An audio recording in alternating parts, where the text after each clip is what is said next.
Good morning all of you and good morning to all my dear student. Welcome to my YouTube channel. चलिए हम और आप मिलकर aptitude को simple बनाएं। आज मैं आपके सामने नंबर सिस्टम के फाइनल एपिसोड के साथ आया हूं, जिसमें मैं आपके साथ रिमाइंडर थ्योरम और रिमाइंडर थ्योरम के कुछ इंपॉर्टेंट कॉन्सेप्ट डिस्कस करूंगा। तो चलिए बिना कोई ज़्यादा वक्त ज़ाया किए हुए रिमाइंडर थ्योरम क्या है देखते हैं। एक एक्सप्रेशन मुझे दी हुई है, किस फॉर्म की एक्सप्रेशन है? a into B into C plus D into E divided by M. तो हम इस पर रिमाइंडर थ्योरम कैसे अप्लाई कर सकते हैं? देखिए, जब मैं इसके ऊपर रिमाइंडर थ्योरम अप्लाई करूँगा तो मुझे रिजल्ट क्या मिलेगा? a of r into B of r into C of r plus D of r into E of r divided by M. यहाँ पे मेरा ए आर क्या होगा? यहाँ पे मेरा ए आर जो होगा, A R is the remainder when A is divided by M. Similarly मेरा बी आर भी यही चीज़ रिप्रेजेंट करेगा।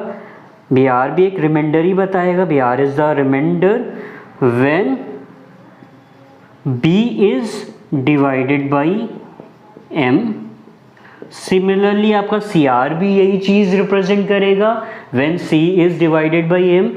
डी आर भी आपका रिमाइंडर रिप्रेजेंट करेगा जब आप d को m से डिवाइड करोगे। सिमिलरली ई आर भी रिप्रेजेंट करेगा। रिमाइंडर थ्योरम का फ़ायदा कहाँ पे होता है?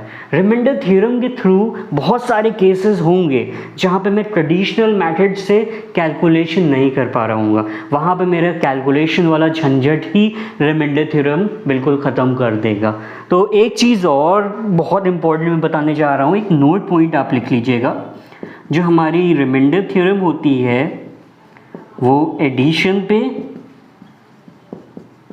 मल्टीप्लिकेशन पे और इन दोनों के combination and combination of both. अगर एक्सप्रेशन हमारा सिर्फ एडिशन कंसिस्ट करे या सिर्फ मल्टीप्लिकेशन कंसिस्ट करे या इन दोनों का कॉम्बिनेशन, तीनों केसेस में हमारी आरटी थ्योरम क्या रहती है? एप्लीकेबल रहती है। इन तीनों केसेस पे हमारी आरटी थ्योरम एप्लीकेबल होती है। अब सर कैसे लगाई जाती है? बहुत छोटे एग्जाम्पल से पहले मैं आरटी थ्योरम को दिखा देता हूँ कि आरटी थ्योरम से रिजल्ट सही आता है कि नहीं। तो सबसे पहले तो मैं मल्टीप्लिकेशन का एक स्मॉल सा केस लेता हूँ। केस मैंने क्या लिया? मैंने केस लिया है, दो नंबर हैं 20 और 20 को मैं मल्टीप्लाई कर रहा हूँ और 7 से डिवाइड करके मैं इसका रिमाइंडर देखना चाह रहा हूँ। ट्रेडिशनली हम क्या करते थे कि हम ये प्रोडक्ट कर लेते थे, मतलब 20 इंटू 20 क्या होगा? 400 एंड देन डिवाइडेड बाई 7 और आपका रिमाइंडर मैंने बता दिया 1। ये हमारा ट्रेडिशनल तरीका था।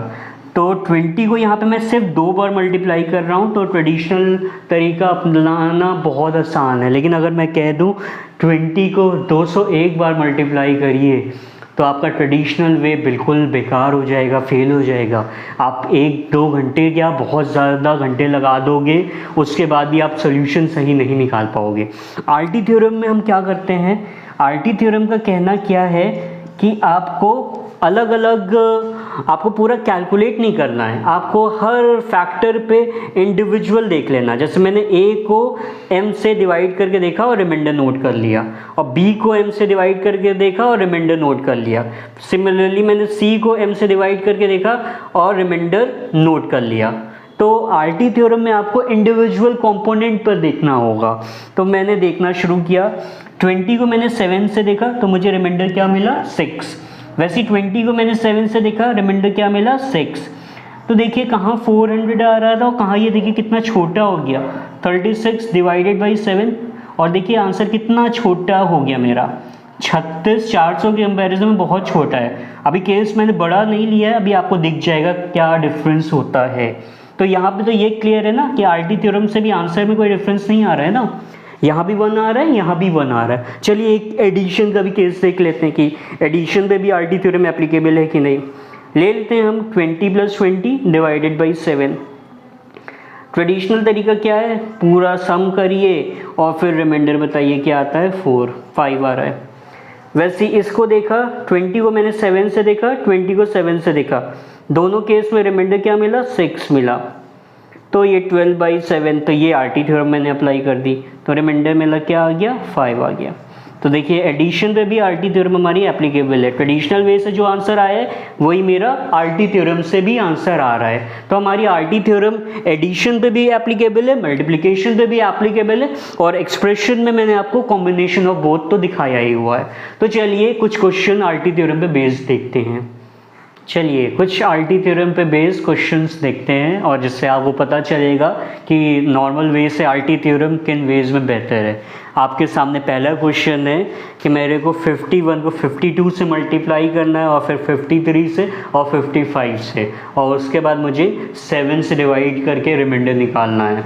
मुझे नहीं लगता कि कोई इसको नॉर्मल वे से करना चाहेगा, क्योंकि भाई आपको क्या करना होगा, 51 को 52 से मल्टीप्लाई करके रिज़ल्ट लिखना होगा, फिर उसको 53 से मल्टीप्लाई करना होगा, जो रिज़ल्ट आएगा आपका उसको आपको 55 से मल्टीप्लाई करना पड़ेगा, फिर कोई एक बहुत बड़ा नंबर आएगा, फिर उसको 7 से आपको रिमाइंडर देखना पड़ेगा। तो बहुत ज़्यादा एक्सेस कैलकुलेशन हो जाएगी।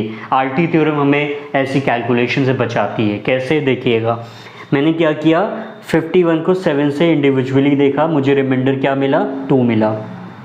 फिर मैंने क्या किया, 52 को 7 से देखा, मुझे रिमाइंडर क्या मिला, 3 मिला। 53 को मैंने 7 से देखा, मुझे रिमाइंडर क्या मिला, 4 मिला। 55 को मैंने 7 से देखा, रिमाइंडर क्या मिला, 6 मिला। देखिए कहाँ कितना बड़ा नंबर मल्टीप्लाई करने के लिए था, कहाँ मेरे सामने कितना छोटा नंबर आ गया। ये क्या दे रहा मुझे, 2 और 3 को मल्टीप्लाई करा लीजिए, 4 और 6 को मल्टीप्लाई कराइए, 6 × 24 डिवाइडेड बाई 7। अगर आपको अभी भी लग रहा है कि मल्टीप्लाई करने मुझे दिक्कत है, तो आप फिर से आरटी थ्योरम लगा सकते हैं। मैंने क्या किया, 6 को 7 से देखा तो कोई फ़र्क नहीं पड़ेगा, वो 6 ही रहेगा, लेकिन जब मैं 24 को 7 से देखूंगा तो मुझे रिमाइंडर क्या मिला, 3 मिला। देखिए कितना छोटा हो गया हमारा नंबर, क्या आ गया 18, और 18 को मैंने 7 से देखा तो इसका रिमाइंडर क्या आ रहा है, 4। तो मेरा आंसर क्या हो रहा है, 4। कहाँ मेरी कितनी ज़्यादा कैलकुलेशन हो जाती, कहाँ मैंने इसका कैलकुलेशन कितना रिड्यूस कर दिया, यही आरटी थ्योरम का एप्लीकेशन है। नेक्स्ट क्वेश्चन एक और देखते हैं जिससे आरटी थ्योरम मुझे बिल्कुल क्लियर हो जाए। मैंने 53 को 9 से देखा, क्या रिमाइंडर आएगा मेरा रिमाइंडर आया यहाँ पे 8 आया। 55 को देखा तो क्या रिमाइंडर आएगा, 1 आएगा। 58 को देखा, क्या रिमाइंडर आएगा मेरा, 4 आएगा। और 59 को देखा, क्या रिमाइंडर आएगा, 5 आएगा। तो ये क्या हो गया, मैं 8 और 1 को मल्टीप्लाई करा लेता हूँ, 8, और मैं 4 और 5 को मल्टीप्लाई करा लेता हूँ, क्या आएगा, 20 डिवाइडेड बाई 9। अब आपको अभी भी लग रहा है कि मल्टीप्लाई करने में दिक्कत है, फिर से आरटी थ्योरम लगा दीजिए। तो मैंने लगाई आरटी थ्योरम, तो क्या आएगा, 8 और 9, 20 को 9 से देखा, क्या रिमाइंडर मिला, 2 डिवाइडेड बाई 9। तो ये कितना आया, 16 डिवाइडेड बाई 9, मतलब मेरा रिमाइंडर का आंसर क्या आ रहा है, 7। देखिए मैंने कोई कैलकुलेशन नहीं की, और बिना कोई कैलकुलेशन किए हुए मेरा आंसर कितना सिंपल आ गया। तो मुझे लग रहा है मैंने आरटी थ्योरम आपको समझा दी है। अब मैं थोड़ा शैतानी करने जा रहा हूँ, आपको आरटी थ्योरम बता दी है, आपको आरटी थ्योरम पता है। अब मैं एक क्वेश्चन देने जा रहा हूँ, आप आरटी थ्योरम जानने के बाद भी फंस जाओगे। वहाँ पे मैं एक और कॉन्सेप्ट इंट्रोड्यूस करूँगा आरटी थ्योरम का, जिसको मैं कहता हूँ निगेटिव रिमाइंडर। तो चलिए वो कॉन्सेप्ट देखते हैं और वो क्वेश्चन पहले देखते हैं जिसमें हम फंसेंगे। देखिए मैंने एक क्वेश्चन आपके सामने लिखा है, क्या है, 49 × 49 × 49 को मैंने 5 बार मल्टीप्लाई किया है और डिवाइड बाई 50 किया है। और अभी मैंने आपको आरटी थ्योरम समझाई थी, जिसमें मैं इंडिविजुअल कंपोनेंट से वो ले लेता हूँ, रिमाइंडर देख लेता हूँ, मैं सारी चीज़ें मल्टीप्लाई नहीं करता। लेकिन मैं यहाँ पे इंडिविजुअल कंपोनेंट से रिमाइंडर नहीं ले पा रहा हूँ, क्योंकि आपको पता है अगर डिवीज़र आपका 50 है तो आपकी रिमाइंडर की रेंज क्या होगी, 0 से 49 होगी। आपकी रिमाइंडर की रेंज क्या होगी, 0 से 49 होगी। तो मतलब मैं फंस गया, मुझे फिर से वही पूरा कैलकुलेशन जो ट्रेडिशनल वे वाला था वो करना पड़ेगा। यहाँ पे एक कॉन्सेप्ट आया नेगेटिव रिमाइंडर का। नेगेटिव रिमाइंडर का कॉन्सेप्ट समझते हैं, फिर ये क्वेश्चन सॉल्व करते हैं। नेगेटिव रिमाइंडर का कॉन्सेप्ट ये है, एक रिलेशन है वो ध्यान रखिएगा कि जो डिवीज़र आपका होता है वो आपका हमेशा पॉजिटिव रिमाइंडर और निगेटिव रिमाइंडर का समेशन होता है। कहने का मतलब ये है, अगर मैं एग्जाम्पल देखूं, एक नंबर है 9, ठीक है, उसको मैंने 7 से डिवाइड किया, तो मैं बताता हूँ कि पॉजिटिव रिमाइंडर क्या आ रहा है, +2 आ रहा है। और मैं क्या करता हूँ, गलती से एक बार पहाड़ा ज़्यादा पढ़ लेता हूँ 14 तक, तो इसका निगेटिव रिमाइंडर क्या आएगा, -5, क्योंकि हमारा डिवीज़र क्या है यहाँ पे 7 है। आप यहाँ पे देखिए इन दोनों का समेशन 2 + 5 क्या आएगा, 7। मैंने क्या कहा है, डिवीज़र जो भी है वो पॉजिटिव और निगेटिव का समेशन होता है। ये साइन सिर्फ ये रिप्रेजेंट कर रहा है कि ये निगेटिव रिमाइंडर है, इसका कैलकुलेशन में कोई फ़र्क नहीं पड़ता है, मतलब ये दोनों ऐड करने में ये निगेटिव नहीं लगेगा। आपको सिंपल जो भी वैल्यू है वो ऐड करनी है और देखना डिवीज़र के बराबर आ रही है कि नहीं। डिवीज़र क्या है, 7 है, तो 2 + 5 ये हमारा, अगर 2 पॉजिटिव है तो नेगेटिव क्या होगा, -5। एग्जाम्पल और लेते हैं, अगर एक नंबर है उसको मैंने 13 से डिवाइड किया है और पॉजिटिव रिमाइंडर आ रहा है मेरा 12, तो उसका निगेटिव आएगा -1। अगर मैंने किसी नंबर को 13 से डिवाइड किया है, पॉजिटिव आ रहा है 5, तो निगेटिव क्या आएगा, -8। अगर मैंने किसी नंबर को 13 से डिवाइड किया है, निगेटिव आ रहा है मेरा -7, तो पॉजिटिव क्या आएगा, +6 आएगा। मतलब दोनों का समेशन क्या होगा, हमेशा डिवीज़र के बराबर होगा। आ जाइए अपने केस पर, यहाँ पे 50 डिवीज़र है, पॉजिटिव रिमाइंडर क्या आ रहा है 49, निगेटिव क्या होगा -1। पॉजिटिव क्या आ रहा है 49, निगेटिव क्या होगा -1। कहाँ मुझे 49 5 बार मल्टीप्लाई करना पड़ रहा था, कहाँ मुझे -1 को 5 बार मल्टीप्लाई करना पड़ रहा है। कितना सिंपल हो गया। और कभी भी -1 रिमाइंडर होता नहीं है, बस इसका इस्तेमाल हम कहाँ पे करते हैं, जहाँ पे मुझे कैलकुलेशन को रिड्यूस करना, मतलब मेरा एक्चुअल में आंसर रिमाइंडर का क्या होगा 49। अगर रिमाइंडर -1 है और डिवीज़र 50 है, तो मतलब एक्चुअल में आपका आंसर क्या है 49।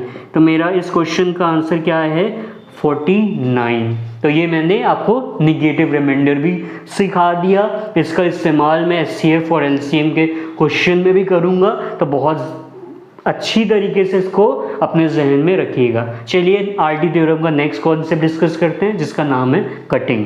RT थ्योरम का नेक्स्ट कॉन्सेप्ट है मेरा कटिंग। कटिंग देखते हैं होती क्या है। मेरे हिसाब से एक क्वेश्चन दिया हुआ है, क्या दिया है 20 / 8 और मुझे इसका रिमाइंडर बताना है।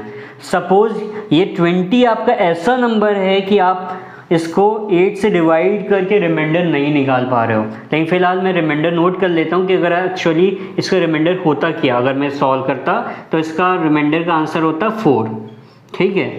तो मैंने आपको क्या बताया कि ये 20 इतना बड़ा नंबर है कि मैं रिमाइंडर देख नहीं पा रहा हूँ, तो मुझे लगा सिंप्लीफिकेशन करके ही भाई कुछ बात बन सकती है। नंबर अगर न्यूमरेटर का छोटा होगा तभी मैं रिमाइंडर देख पाऊँगा। तो मैंने क्या किया, 4 से सिंप्लीफाई किया, 4 से ही हो रहा है न्यूमरेटर डिनोमिनेटर, और मैंने ये क्या लिखा 5/2। और अब मैं जब रिमाइंडर देख रहा हूँ तो मुझे रिमाइंडर का आंसर दिख रहा है 1 और मेरा एक्चुअल में आंसर क्या था 4, तो मतलब ये आंसर गलत हुआ जा रहा है।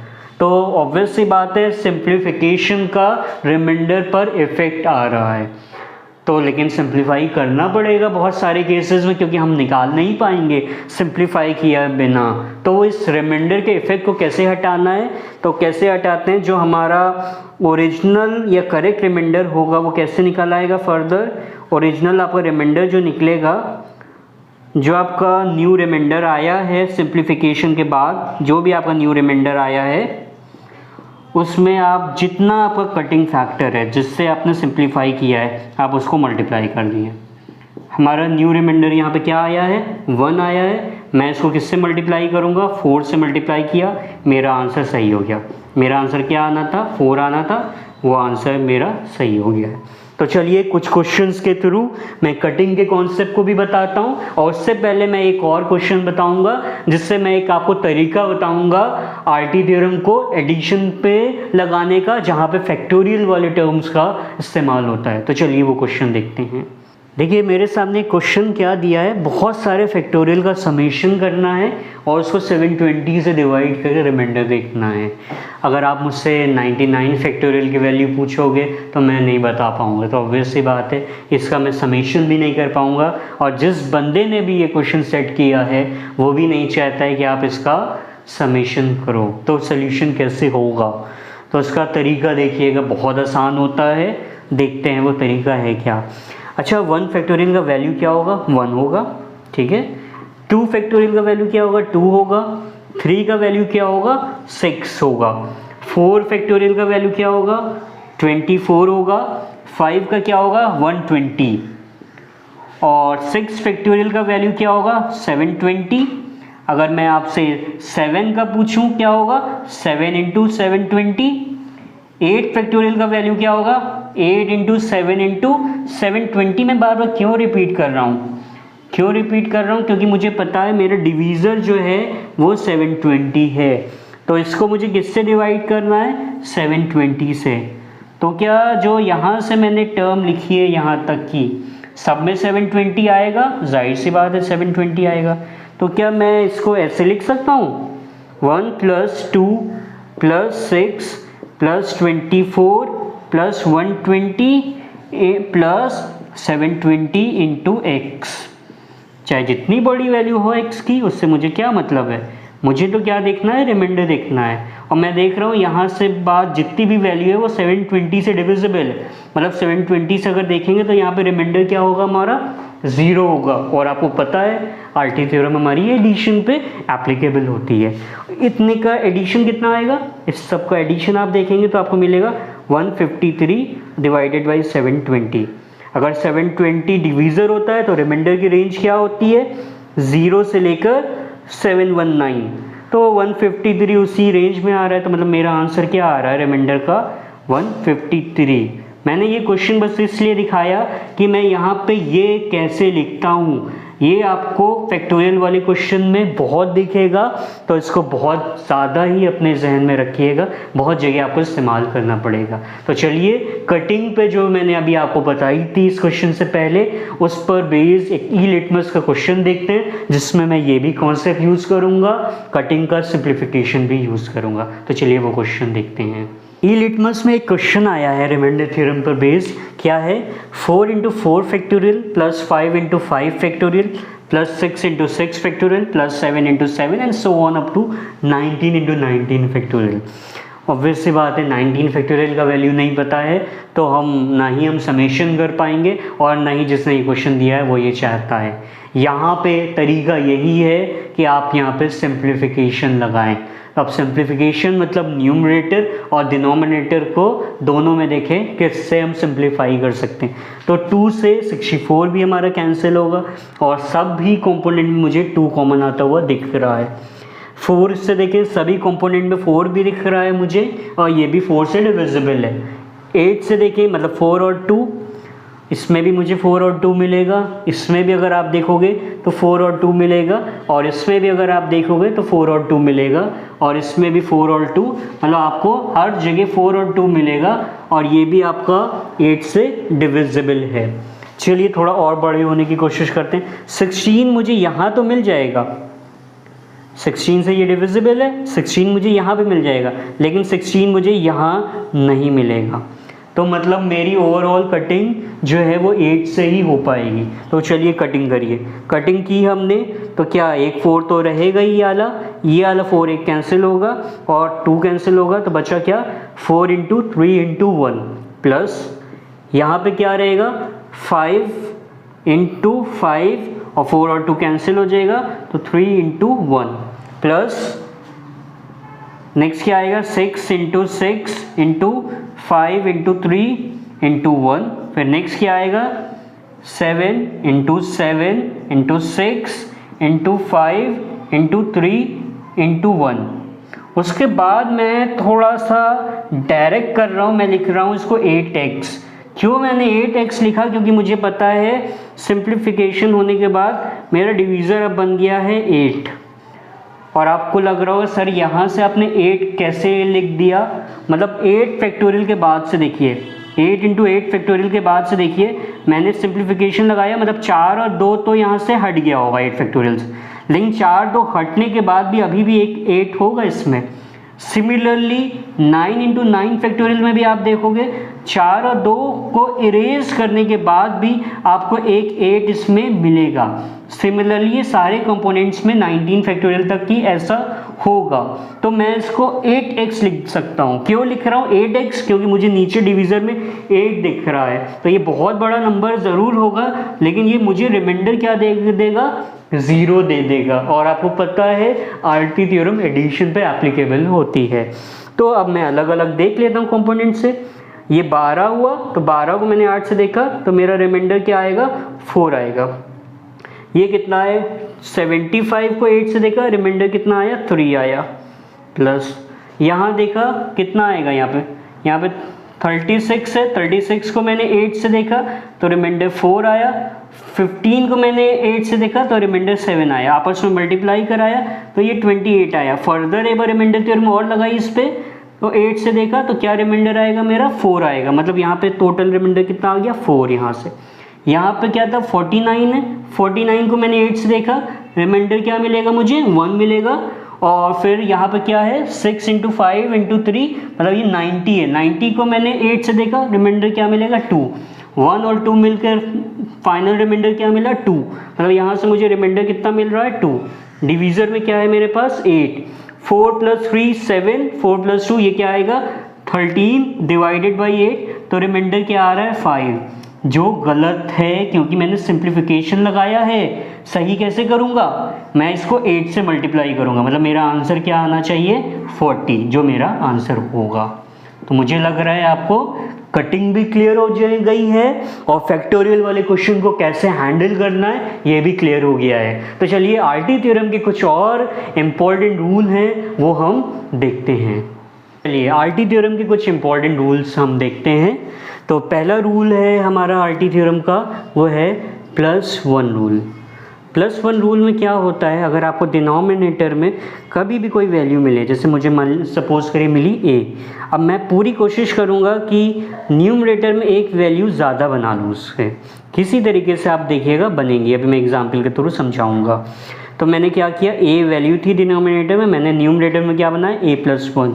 इसका फ़ायदा क्या होता है? इसकी पावर क्या है? x है।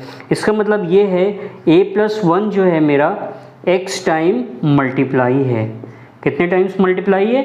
x टाइम्स मल्टीप्लाई है। और जब मैं इसको डिवाइडेड बाई a करूँगा तो हर बार जब इंडिविजुअल कंपोनेंट से आरटी थ्योरम लगाऊंगा तो मेरा रिमाइंडर क्या आएगा? +1। कितने बार?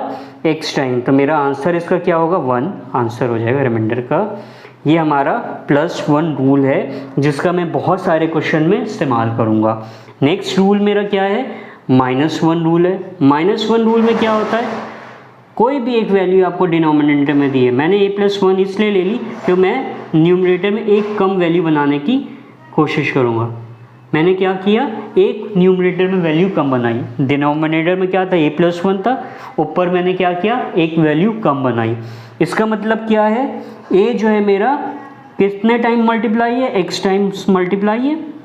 और मैंने इसको a+1 से डिवाइड किया तो हर बार मुझे रिमाइंडर क्या मिलेगा? -1। अपना 49 वाला केस रिमाइंड करिएगा। तो ये -1, अगर आपका यहाँ पे x जो है ये ऑड है तो हमारा -1 ऑड टाइम मल्टीप्लाई होगा, मतलब -1 आ जाएगा। तो मेरे को कन्वर्ट करके रिमाइंडर का आंसर क्या मिलेगा? a मिलेगा। लेकिन अगर यहाँ पे x हमारा इवन होगा तो हमारा आंसर 1 आ जाएगा। हमें कन्वर्ट करने की कोई ज़रूरत नहीं है क्योंकि हमेशा रिमाइंडर का आंसर +1 ही 1 कह रहा हूँ, हमेशा पॉजिटिव होता है। अब एक नेक्स्ट आखिरी रूल है इसका जिसको मैं कहता हूँ प्राइम रूल। एक बहुत स्टैंडर्ड वर्जन है। कभी भी नीचे अगर आपको प्राइम नंबर मिल जाए, यहाँ पे p क्या है?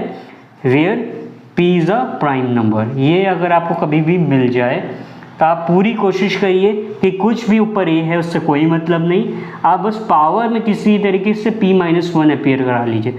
अगर आपने ऐसा कर लिया तो इसका आंसर रिमाइंडर का 1 होता है हमेशा। इसके केस में आंसर हमेशा 1 होता है। तो चलिए कुछ एग्जाम्पल के थ्रू इन क्वेश्चंस को समझते हैं।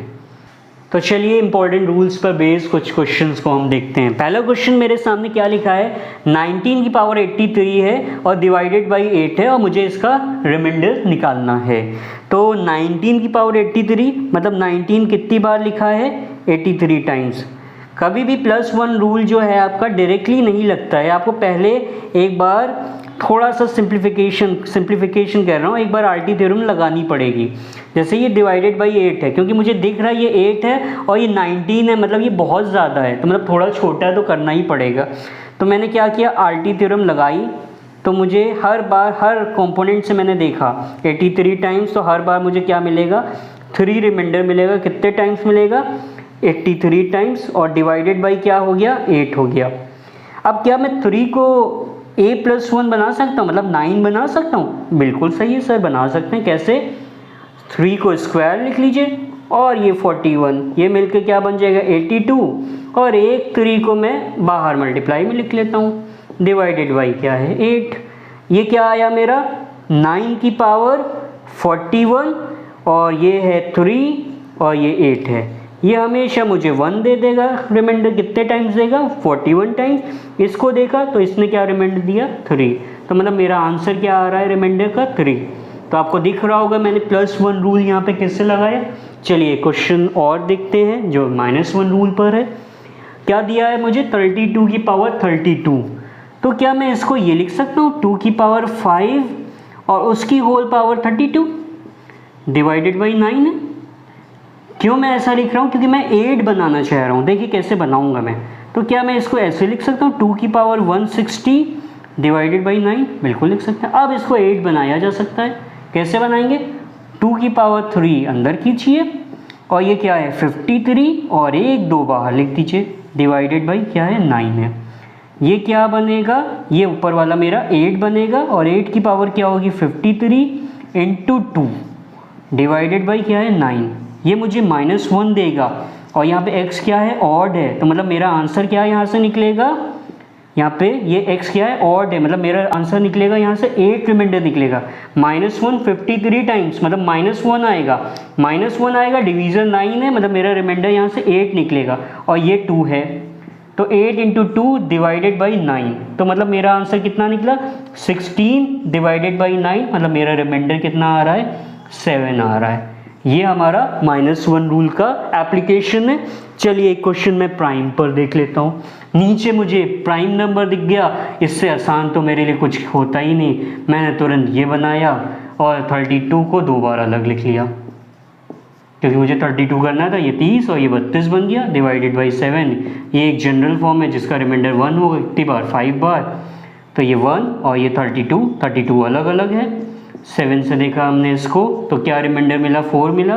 7 को इससे देखा, क्या रिमाइंडर मिला, 4 मिला, तो 16 डिवाइडेड बाई 7 मतलब रिमाइंडर क्या मिला, 2। तो ये मेरा प्राइम रूल का क्वेश्चन है। मेरा पहला क्वेश्चन किस पे बेस मैंने किया, +1 रूल पे किया, दूसरा मैंने -1 से किया, तीसरा मैंने प्राइम रूल से किया। तो मुझे लग रहा है मैंने आपको ये इंपॉर्टेंट रूल्स भी बहुत अच्छे से क्लियर कर दिए। ये मेरा नंबर सिस्टम का एंड हुआ। तो अगर आपको कोई भी चीज़ समझ में नहीं आई है तो कमेंट सेक्शन में ज़रूर लिखें और इसी तरीके से मैं और भी वीडियोस डालता रहूँगा। That's all for my today's video.